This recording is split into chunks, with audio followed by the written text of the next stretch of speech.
포도주가 떨어진지라. 예수의 어머니가 예수에게 이르되 저들에게 포도주가 없다 하니 예수께서 이르시되 여자야 나와 무슨 상관이 있느냐 내 때가 아직 이르지 아니하느니라.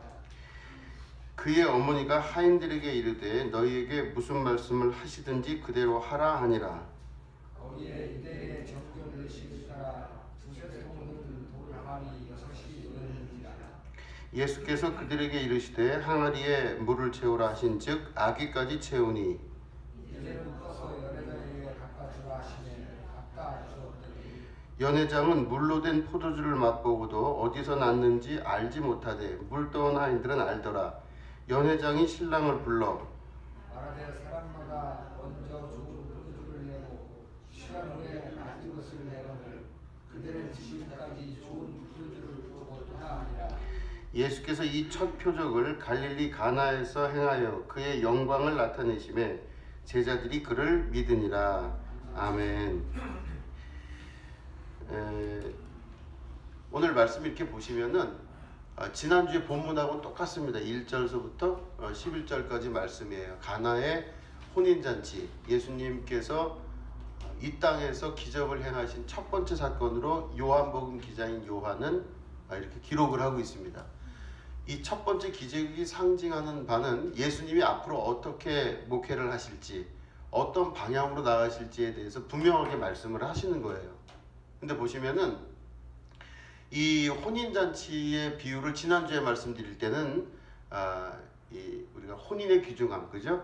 신랑 되신 예수님과 신부된 교회의 만남, 그리고 떨어져 있던 두 존재가 하나가 되는 기쁨, 뭐 이런 거에 대해서 말씀을 드렸어요. 근데 오늘 보시면 이 내용 안으로 좀 들어가 보시면 그의 어머니가 보시면은 그의 어머니가 하인들에게 이르되 너희에게 무슨 말씀을 하시는지 그대로 하라 하니라. 거기에 유대인의 정결 예식을 따라 두세 통 드는 돌항아리 6이 놓였는지라 이렇게 돼 있죠.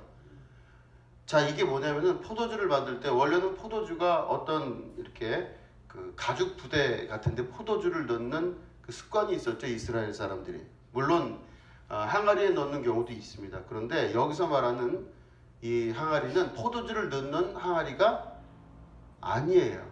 그죠? 여기 보면 뭐라고 써 있죠? 정결 예식을 따라 두세 통 드는 돌 항아리 6이 들어있는지라. 여기서 중요하게 우리가 봐야 될 건 이 항아리가 포도주 항아리가 아니더라입니다. 그러면 지금 현재 포도주가 어느 통에 들었든지 그러면 빈 포도주 통에다가 물을 부어라 그러면 될 텐데 예수님이 빈 포도주 통에다 물 부은 게 아니에요. 지금 정결 예식과 정결 예법을 따라 준비가 되어진 물통에다 넣으신 거예요. 물을 거기다 넣으라 한 거예요. 그러면 그 마리아 어머니이신 마리아가 뭐라 그랬냐면 무슨 말씀을 하시든지 그대로 하라 그랬죠. 그러니까 거기 있었던 그 제자들이 아니죠. 그 하인들, 그 사람들이 그거를 듣고 원래는 이렇게 멈칫했을 거예요. 아니 왜 다른 데도 아니고 거기다 합니까? 이렇게 아마 했을 거예요. 자, 여기다가 이제 이 정결예법에 쓰는 항아리에 관한 이야기와 이게 무엇을 의미하는지가 오늘 아주 중요한 주제가 될 겁니다. 그럼 보면 왜 포도주를 포도주 통에다 만들지 아니하시고 여기다 했나? 자, 그거 보시면 이스라엘 사람들은 정결예법이 굉장히 강했습니다. 이스라엘 사람들이 알고 있는 또 그 행하고 있는 정결예법은 정말 지독할 정도로 아주 깊이 있게 문화 속에 파고들었었어요. 그래서 밥을 먹을 때, 사람들을 대할 때, 그리고 어떤 잔치가 있을 때, 무엇이 있을 때마다 정결예법이 다 들어가 있어요. 그러니까 이 정결예법이 대단한 겁니다. 이스라엘 사람들은. 여러분들 보면 이슬람 믿는 사람들은 그 고기를 함부로 먹지 않죠. 돼지고기를 안 먹어요. 이슬람 사람들은. 근데 거기에 또 뭐를 하냐면은 할랄 음식이라 그래서 돼지를 잡거나 염소를 잡을 때, 소나 염소를 잡을 때 그냥 잡지를 않아요. 할랄 예법에 따라서 정확하게 그걸 지킨 고기만 먹어요. 그리고 할랄 예법에 의하여 만들어진 모든 음식을 먹지 그렇지 않은 경우는 아무런 것도 입에 대지를 못해요. 이해되시겠죠? 그래서 이 사람들은 화장실을 써도 아무데나 함부로 쓰지를 못해요. 그리고 화장실을 쓸 때도 반드시 물이 있어야 되고, 뭐 물론 화장실에 물이 있는 건 당연한 거지만 그들이 그 정결 예법을 지키기 위해서 해야 되는 그 화장실이 따로 있습니다. 그래서 우리나라 관광청에서도 이슬람 사람들을 우리나라의 관광객으로 들일 때 어떻게 해야 되냐, 그래서 그 논의가 너무 컸었어요. 그 사람들이 쓰는 화장실과 그 사람들이 쓰는 예배 장소, 음식 이런 것들을 다 구비해 주려면 우리나라의 뭐 식당부터 어마어마하게 바뀌어야 됩니다. 모든 게. 뭐 이제 그런 이제 논의가 있었는데, 어쨌든 이스라엘 사람들도 유대인들도 그 정결 예법이 보통 예법이 아니었었어요. 여기 보시면은 거룩한 음식에 대한 예법과 또 거룩한 음식, 그죠? 거룩한 음식은 코셔라고 돼 있죠, 지금. 예. 거룩한 음식은 히브리어로 코셔 이렇게 얘기합니다. 그리고 그 음식을 먹는 것에 대한 그 법은 코셔르라고 이야기를 해요. 이 사람들이 그 예법을 가지고 항상 했는데, 보시면은 이제 신명기 14장 21절에 이런 말씀이 있습니다. 그래서 보시면 제가 읽어볼 테니까 들어보시기 바랍니다. 너희는 너희의 하나님 여호와의 성민이라. 스스로 죽은 모든 것은 먹지 말 것이나 그것을 성중에 거류하는 객에게 주어 먹게 하거나 이방인에게 파는 것은 가하니라. 여기까지 보면은 다시 말해 동물들이 이렇게 가다 보면 자기가 나이가 들었거나 뭐 어떤 뭐가 있거나 해서 죽는 동물들을 주술 수가 있잖아요, 그죠? 그 주순 고기는 이스라엘 사람들이 먹으면 된다 안 된다? 안 돼요. 그러나 성중에 있는 사람에게 팔 수는 있다 없다? 있다. 이게 이스라엘 사람들이 이래서 욕을 먹었어요. 그리고 그 길을 지나가는 이방인에게 줄 수 있다 없다? 있다. 그러니까 너희들만 먹지 마라 이거예요. 절대로 먹으면 안 돼요. 이게 코셔를 먹는 방법인 코셔르입니다. 절대로 먹으면 안 돼요. 그러면 지나가다가 죽은 동물의 사체를 가져다가 그거를 먹거나 하면 안 되지만 팔 수는 있어요. 그러니까 이익을 남길 수 있다는 거죠. 그리고 그 밑에 보니까 빨간 글씨로 되어 있는 게 뭐라고 되어 있냐면, 너는 염소 새끼를 그 어미의 젖에 삶지 말지니라. 이 정결 예법은요, 그 당시에 이스라엘 유대인들이 갖고 있었던 잔인함을 멀리하는 방법 중에 하나였었어요. 어미가 있는데 새끼 고기를 먹으려고 하는데 어미의 젖에 새끼를 삶으면 안 된다는 거예요. 그렇죠. 우리가 봐도 좀 그럴 것 같죠. 그러니까 다시 말해 그 정결 예법이 이 코셔르라고 하는 이 예법 안에 보면 신명기에 이런 말씀이 있는 겁니다. 근데 여기가 단순히 이렇게 해서 이 말씀을 지켰겠지만 이게 이스라엘 율법이 점점점 발전을 해서 이 말씀을 기준으로 해서 점점 어떻게 바뀌냐면, 자, 맨 처음 위에 보면 염소 새끼 고기와 어미의 젖을 함께 삶지 말라고 돼 있죠. 근데 그거가 어떤 의미까지가 되냐면은 같은 날 어미와 자식을 함께 죽이면 안 돼요. 이건 예법에 어긋나요. 이거는 안 됩니다. 근데 그 후에 어떻게 변했냐면, 제가 이제 가로열고 후에 이랬는데 육류와 유제품을 함께 먹질 않아요. 이게 유대인들의 특징입니다. 요즘은 많이 변했대요. 이 이스라엘 사람들도 많이 변해서 어기는 사람 많은데, 정통파 유대인들은 어떻게 했냐면 햄버거를 먹을 수 있을까 없을까요? 햄버거 왜 못 먹을까요? 치즈랑 패티랑 그 고기랑 같이 들어있죠. 못 먹어요. 그럼 안 돼요. 버터에다가 고기를 구우면 될까요? 안 될까요? 안 돼요. 그러니까 이게 후에 지켜진 겁니다. 다시 말해 어미의 젖과 그 새끼의 고기를 함께 구우면 안 되는 그 문화는 결국엔 유제품과 그 고기를 같이 먹을 수 없게 하는 이제 그런 코셔르가 있었기 때문에 먹을 수가 없어요. 이게 정통파 유대인들 안에서는 지금도 지켜지고 있지만 현대를 살아가는 많은 젊은 유대인들은 햄버거도 먹고 이것저것 다 할 건 한다. 요즘은 그렇더라 이거예요. 근데 어쨌든 율법은 그렇다는 거예요. 코셔르가 그랬었어요. 그러니까 두 개를 같이 먹을 수가 없습니다. 그래서 이 사람들이 어떻게 방법을 취했냐면, 오전에는 유제품을 먹어요. 그래서 우유와 치즈와 버터와 빵 이런 것들을 먹고, 저녁에는 이제 고기를 먹습니다. 그래서 햄버거가 아니라 햄을 먹는다든가 고기를 구워 먹는다든가 하는 것들을 저녁에 했었어요. 그리고 중요한 거는 각 음식을 담았던 그릇들을 분리해서 세척을 합니다. 치즈를 담은 그릇과 또 우유를 담았던 그릇, 또 고기를 담은 그릇을 각각 다르게 세척하는데, 예민한 시기에는 둘이 같은 싱크대에서 설거지를 못했어요. 예를 들면 서로 다른 그 장소에서 서로 다른 물그릇의 설거지 통에다가 이 설거지를 했었다는 겁니다. 그 정도로 코셔르가 굉장히 강했어요. 음식에 대한 정결 예법이 아주 강한 거죠. 이게 음식에 관한 거라면은, 자, 그 다음에 정결 예법이 제일 많이 작용하는 데가 몸입니다. 몸에 지저분한 것들을 이제 처리를 해야 되죠. 자, 여기 보시면 미크베라고 하는 게 있습니다. 미크베는 가로 열고 목욕탕으로 되어 있죠. 이게 우리말로 제가 찾을 게 없어서 목욕탕이라 그랬는데, 사실은 이렇게 어떻게 생겼냐면은 이렇게 계단을 타고 땅을 파서 계단을 이렇게 만들면은 밑으로 내려가서 물을 채워놔요. 그러면 이렇게 계단을 타고 밑으로 내려가면 몸이 점점점 계단을 밑으로 내려가니까 이만큼 잠기겠죠. 이만큼 잠긴 상태에서 거기서 미크베, 다시 말해 물속에 들어갔다가 나오는 행위를 하는 거예요. 이게 나중에 그 구약시대에 있었던 이 미크베가 발전을 해서 어디로 가냐면 세례 요한이 요단강에서 하죠. 세례를. 그때 어떻게 하냐면은 계단을 밑으로 점점점 만들어서 계단을 타고 내려올수록 물속으로 들어가게끔 만들어요. 이게 미크베예요. 이 미크베는 그 사람의 몸을, 더러운 몸을 깨끗하게 하는 겁니다. 근데 깨끗하게 하는데 그 깨끗하게 하는 미크베, 이 목욕탕이라고 하는 이 정결예법에 중요한 이 미크베는 흐르는 물에 놔둬야지 거기다가 물을 저장하면 안 돼요. 그러니까 물이 이쪽으로 나왔으면 이쪽으로 반드시 나가는 게 있어야 돼요. 그러니까 들어오는 물과 나오는 물이 있어서 물이 계속 순환을 해야 됩니다. 고정된 물로 하면 안 돼요. 그래서 이 미크베를 옛날에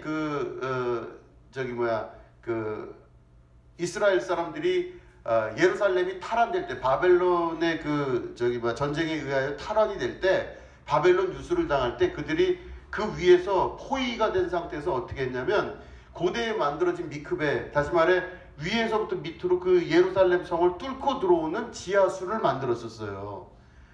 제가 보여드린 적 한 번 있던 것 같아요. 지하 수로를 만들어서 그게 그들에게 미크베가 돼요. 만약에 예를 들어서 이들이 성에 갇혀 있을 때 거기에 그 성 안에 물이 흐르는 물이 없으면 어떻게 되겠어요? 미크베를 할 수가 없죠. 성결 예법을 지킬 수가 없어요. 그럼 이 사람들은 차라리 죽는 게 낫다 이렇게 생각하는 거예요. 그 정도로 이 미크베가 중요했는데 고대에 그 안에 있는 수로를 파서 아무도 모르는 지하 수로로 미크베 물이 흘렀어요.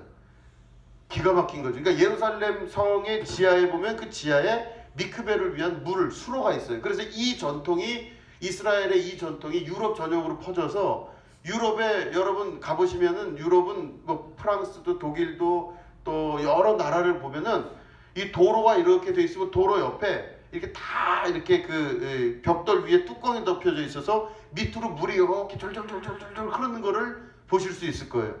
그게 단순히 하수도가 아니라 이스라엘이 갖고 있었던 미크베의 전통을 유럽 전역에 퍼뜨린 사건이에요. 그게. 그래서 유럽 전역에 보면은 알게 모르게 왜 이렇게 동네마다 이렇게 졸졸졸졸졸 물이 흐르는 게 많지? 이걸 보시면 그게 하수도나 무슨 뭐 냇물을 흐르게 하는 게 아니라 정결 예법에 쓰였던 미크베의 하나의 상징입니다. 그래서 유럽을 가보시면 그거를 보실 수가 있어요. 미크베를.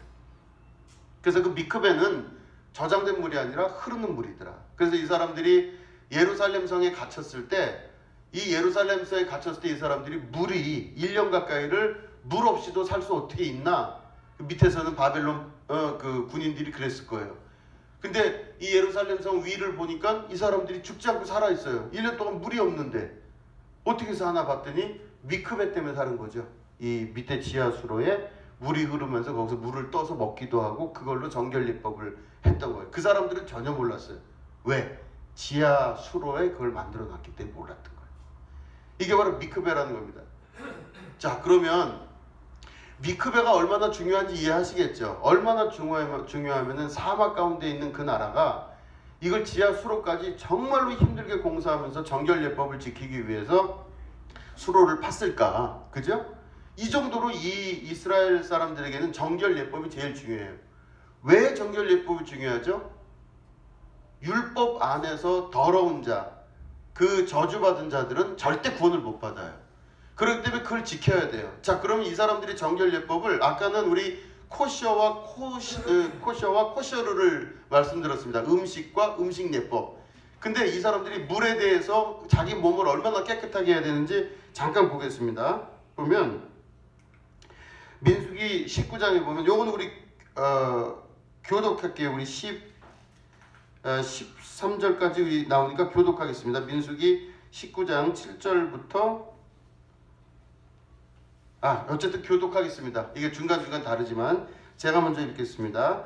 제사장은 자기의 옷을 빨고 물로 몸을 씻은 후에 진영에 들어갈 것이라. 그는 저녁까지 부정하리라.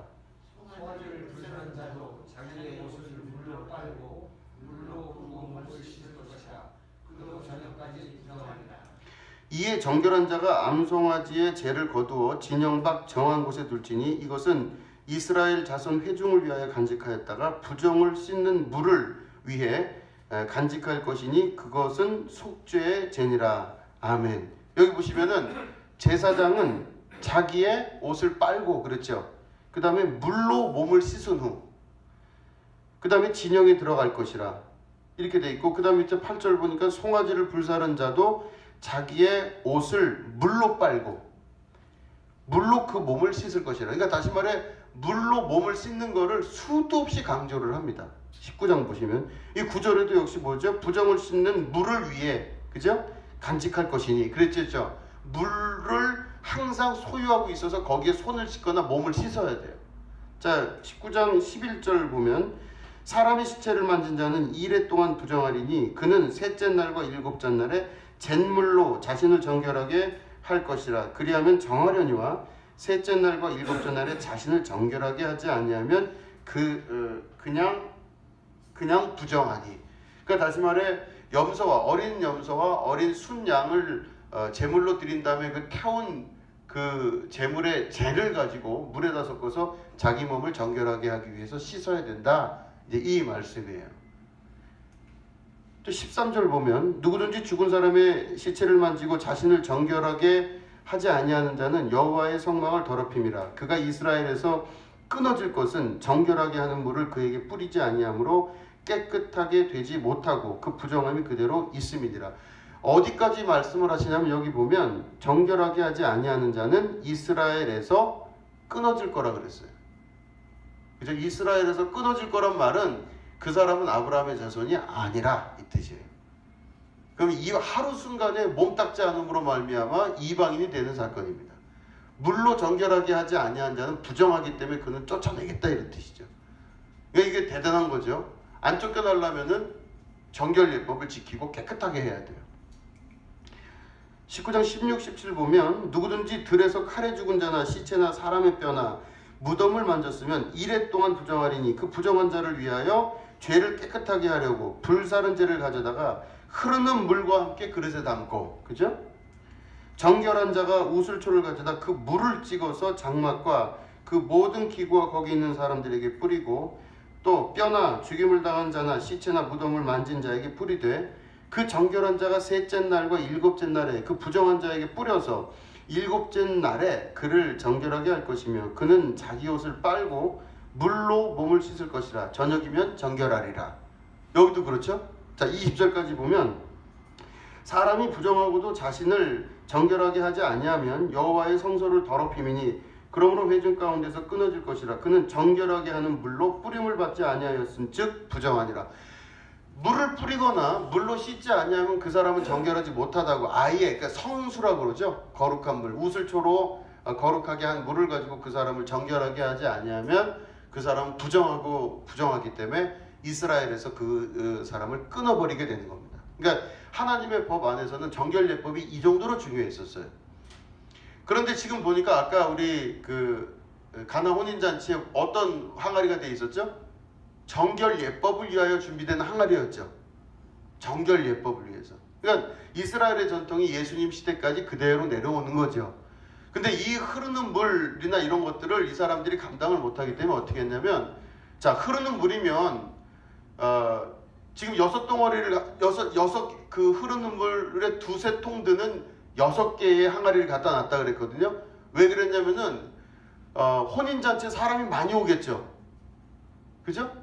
혼인잔치에 사람이 많이 올 겁니다. 그러니까 사람들이 오면 어떻게 하냐면 손을 닦고 발에다 물을 축이고 얼굴을 닦고 이래야 되기 때문에 이 정결례법에 쓰는 물을 넣는 이 항아리는 6통 정도를 갖다 놔야 되는데, 자 6통의 물을 바가지로 퍼서, 흐르는 물을 바가지로 퍼서 여기다 부으면 될까요? 안 될까요?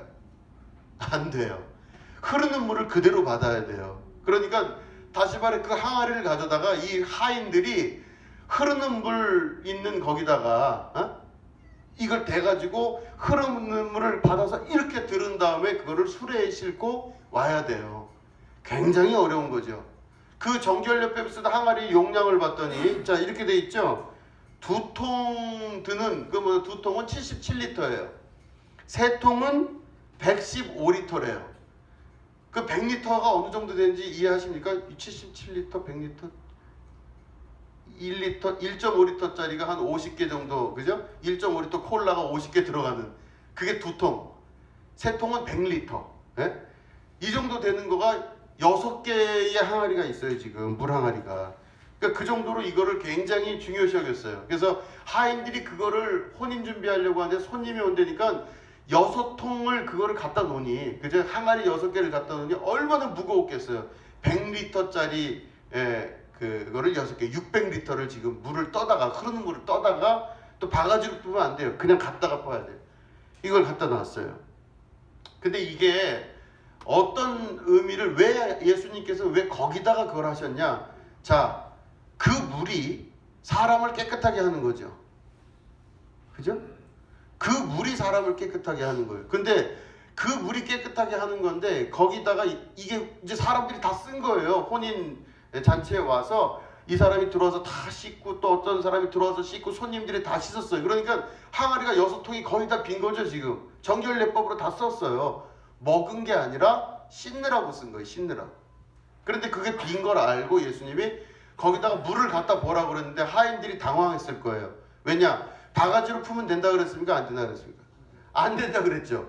그 예수님이 저기다가 바가지로 물을 갖다 부으라 이 말은, 정결례법에는 그 항아리에는 그 물을 그렇게 풀 수가 없는 거잖아요. 원래는. 왜 저러실까? 그 말은 다시 말해 그 항아리는 더 이상 정결례법으로 쓰지를 않는 거예요. 이제는 정결례법이 더 이상 이 잔치에 필요 없다 이 뜻입니다. 그죠? 그러니까 다시 말해 바가지로 갖다 부으면 안 되는데 바가지에 물을 받아다가 부으라고 그러셨어요. 근데 하인들이 아마 멍하니 있다가 하라 그랬으니까 해야 되겠다. 그래서 아마 물을 갖다가 분 겁니다. 근데 중요한 건 연회장 혹은 그 집 주인이 그 내용을 지금 모르죠. 그 내용을 몰라요. 이 사람들은 지금 아무것도 모르는데 하인들이 갖다 물을 부었어요. 이 물을 부은 상태에서 보면은 이 정결례법에 쓰는 이 항아리가 무엇을 의미하는지 보시면은, 자, 외면의 정결에서 내면의 정결로 보내요. 다시 말해 밖에 얼굴과 손을 닦는 물을 넣는 항아리인데 이 항아리가 이제는 그렇게 하는 항아리가 안 돼요. 그게 뭘로 변했죠? 포도주로 변했죠. 그 물이. 다시 말해 이제 씻는 물이 아니라 먹는 포도주로 바뀌었어요. 그러면 물은 밖에서 있다가 밖으로 나가잖아요. 그냥. 근데 포도주는 밖에 있다가 안으로 들어오죠. 자, 성령님께서 밖에 그러니까 하나님께서 밖에 계시다가 밖에서 끝난 사건은 율법이지만 예수님이 오심으로 말미암아 밖에 있던 하나님이 어디로 들어오세요?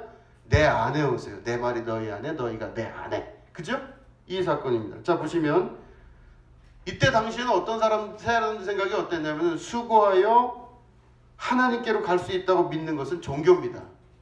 그러니까 계속 자기를 갈고 닦으면서 종교에 귀의하는 사람들이 많죠. 이건 종교예요. 그 종교는 항상 힘들고 어렵고 고통과 고행을 담보로 합니다. 이래야 천국이 완성된다고 믿는데 예수님을 믿는 믿음으로 말미암아 이제는 고행이 아닌 내 안에 계신 하나님 오심으로 말미암아 내 안에 천국이 이루어진다는 것에 대한 상징이에요. 밖에서부터 몸을 닦는 게 아니라 밖에서부터 내 안에 들어오심으로 포도주가 되어서 내 안에 나를 구원을 이루시는 하나님의 뜻, 예수님의 사역의 방향이 이때 우리에게 보여지는 거예요. 그죠? 자, 보시면 예수님이 이렇게 말씀하시죠. 우리 한번 이거 교독하겠습니다. 우리 51절부터 58절까지인데 제가 잘못 썼어요. 자, 교독하겠습니다. 나는 하늘에서 내려온 살아있는 떡이니 사람이 이 떡을 먹으면 영생하리라. 내가 줄 떡은 곧 세상의 생명을 위한 내 살이니라 하시니라.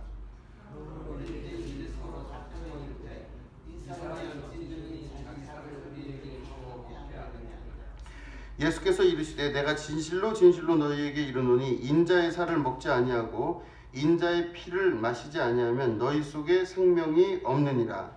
내 살을 먹고 내 피를 마시는 자는 영생을 가졌고 마지막 날에 내가 그를 다시 살리리라. 내 살은 참된 양식이요 내 피는 내 참된 음료로다. 내 살을 먹고 내 피를 마시는 자는 내 안에 거하고 나도 그의 안에 거하나니. 살아계신 아버지께서 나를 보내심에 내가 아버지로 말미암아 사는 것 같이 나를 먹는 그 사람도 나로 말미암아 살리라. 이것은 하늘에서 내려온 떡이니 조상들이 먹고도 죽은 그것과 같지 아니하여 이 떡을 먹는 자는 영원히 살리라. 아멘. 자, 이걸 보시면은 왜 포도주로 변하게 하셨다는 거에 대한 의미를 아시겠죠? 포도주 그릇이 포도주 지금 부대에서 비어서 거기서 된 게 아니라 정결 예법으로 쓰였어요. 다시 말해 우리를 깨끗하게 하시려는 예수님의 피, 포도주, 그죠? 그렇기 때문에 정결 예법으로 쓰여져 있는 그 6 항아리에 담겨져 있는 포도주는 연회장은 그게 뭔지 몰랐잖아요 지금. 그러니까 여기 있는 하인들에게 그걸 바가지로 갖다 부어라. 거기 있는 것들을 떠서 연회장에 갖다 주라. 그러니까 하인들은 이거 갈등이 얼마나 됐을까요? 그걸 왜 갖다 주는지, 그죠? 갖다 줬는데 그걸 봤더니 포도주로 변한 거예요. 어디서 변한지는 잘 모르겠어요. 항아리에서 변한 건지 가면서 변한 건지. 근데 아마 제 생각에는 가면서 변했을 수도 있겠다 싶은 생각을 합니다. 왜냐하면 그 사람들이 들고 가는 동안 믿음이 아마 그들에게 작용을 했겠죠. 확인된 게 아니라 믿음. 그냥 맹물을 정결예법으로 쓰이는 그 물을 갖다가 줬더니 그 사람이 먹은 즉 이거는 진짜 포도주다, 참 포도주다 그러잖아요. 그러니까 결국에는 그 가나 혼인잔치에서 사용하셨던 6 항아리의 중요한 핵심은 그 항아리는 포도주 항아리가 아니라 정결하게 만들고 깨끗하게 만들면 죄가 없이 만드는 항아리더라. 그 항아리에 포도주를 넣은 즉 겉에 사람들을 깨끗하게 해서 씻게 만드는 그냥 물을 변화케 시킨 게 아니라 그 사람 속을 변화시키며 그 사람 속에 임하여서 그 속 사람의 죄악을 강건케 없애게 만드셔서 강건케 하시는 그리스도의 거룩하신 사역과 뜻이 그 안에 내포되어 있더라 이겁니다. 그죠? 그렇기 때문에 여러분 이 가나 혼인잔치의 역사는 그리스도께서 우리에게 주시는 정말 놀라운 은혜입니다. 이 가나 혼인잔치의 말씀하셨던 변화시키신 포도주는 우리가 이스라엘이 그토록 이스라엘에서 끊어지리라 하면서 정결율법을 지키려고 수도 없이 노력했던 것이 이제는 겉사람이 아니라 속사람으로 인하여 그리스도의 피로 강건케 되는 은혜를 누리는 상징이 되는 거죠. 여러분 예수 그리스도의 피가 아니면 여러분 구원을 받을 수가 없습니다. 그리스도의 피가 여러분들에게 큰 축복이 되시고 또 여러분들을 죄에서 자유케 하시는 은혜가 되시기를 주님의 이름으로 축원드립니다. 기도하겠습니다. 하나님 감사합니다. 주께서 우리에게 주신 거룩한